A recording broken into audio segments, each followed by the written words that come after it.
زمانی ما میتونیم در ماورا یک انرژی خلق کنیم. کسانی که چشمشون بازه میدونن من چی میگم. ببینید، شما زمانی در ماورا میتونی یک انرژی رو خلق بکنی و بعد اون رو در دنیای فیزیکی به دست بیاری. ببین مثال میزنم برات تو اینو درک کنی. شما میخوای یک معامله رو انجام بدی و در اون معامله میخوای موفق بشی. آیا یک جا بشینی هر روز بلند بشی 10,000 بار بگی که من میخوام موفق بشم، من میخوام موفق بشم، من میخوام اون معامله درست انجام بشه؟ آیا انرژی خلق کردی که اون معامله رو تحت تاثیر قرار بدی در آینده؟ نه. پس چه کار باید بکنیم که خالق انرژی باشیم؟ ما که روح خدا در درون ما هست. چون ما روح خدا رو داریم، ما خالقیم برخلاف همه موجودات. این کلیدواژه ها و جملات کلیدی رو بگیرید. اینها کسایی از دهنشون میتونی این جملات رو بشنوی که چشمشون بازه و ماورا رو میبینن و میفهمن چی دارن میگن. ببینید دوستان، زمانی تو میتونی یک انرژی رو خلق کنی که یک چیزی برای اون انرژی هدیه بکنی، یک چیزی رو به اون انرژی بدی. در دنیای شیاطین، اجنه ها در بعد زیرین میان چه کار میکنن؟ مثلا با یه جن به اصطلاح معامله میکنن.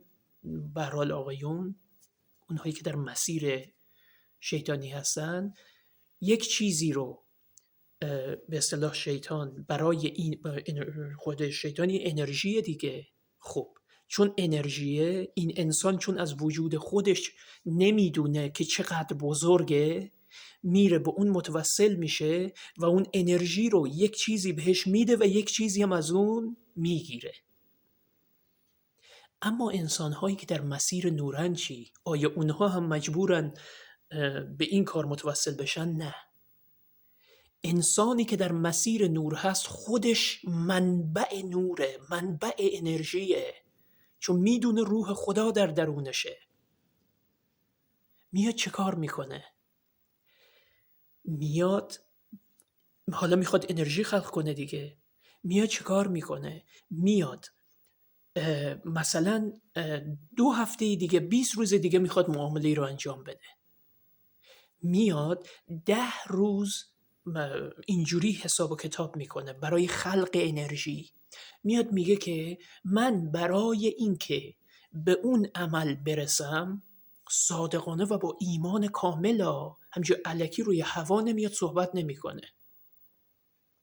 با ایمان کامل، با باور کامل میاد میگه که من تا 10 روز آینده مثلا به هر فقیری که سر راهم اومد کمک میکنم، ولی 20 روز دیگه به اون هدف میرسم. هر روز به این باور هر فقیری رو که میبینه کمک میکنه.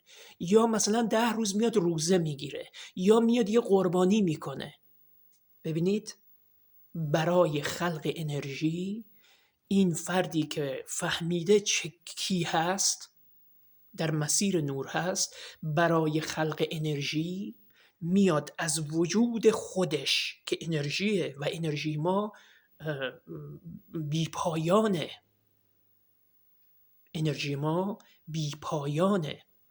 چرا اجنه ها همیشه از ما 10 تا چیز میگیرن؟ چون اونها انرژیشون، باتریشون به اصطلاح باتری معمولیه. مثل باتری ما اتمی نیست که تموم نشه. باتری اونها معمولیه، بعضی موقع سولفات هم میشه. اینجوریه داستانش. حالا ما به زبان خیلی ساده میگیم این رو. پس ببینید دوستان، نمیخوام گیجتون کنم، به زبان ساده میگم.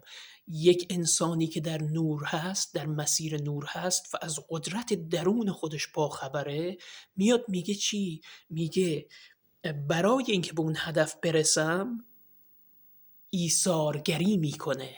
از خودش چیزی میده تا اون انرژی رو خلق کنه. پس برای خلق انرژی، برای رسیدن به یک هدف، برای موفق شدن در فلان کار، برای اینکه خدا بهت مثلا در فلان مسیر کمک کنه، فقط نیا بگو که خدایا به دادم برس، خدایا چه کار بکنم، خدایا من گرفتارم، تو رو خدا به دادم برس. غم و قصه و مصیبت تا 1000 سال دیگه به دادت کسی نمیرسه، چون تو فقط داری روی هوا میگی، خلق انرژی نکردی، در کیهان اثری مثبت نذاشتی.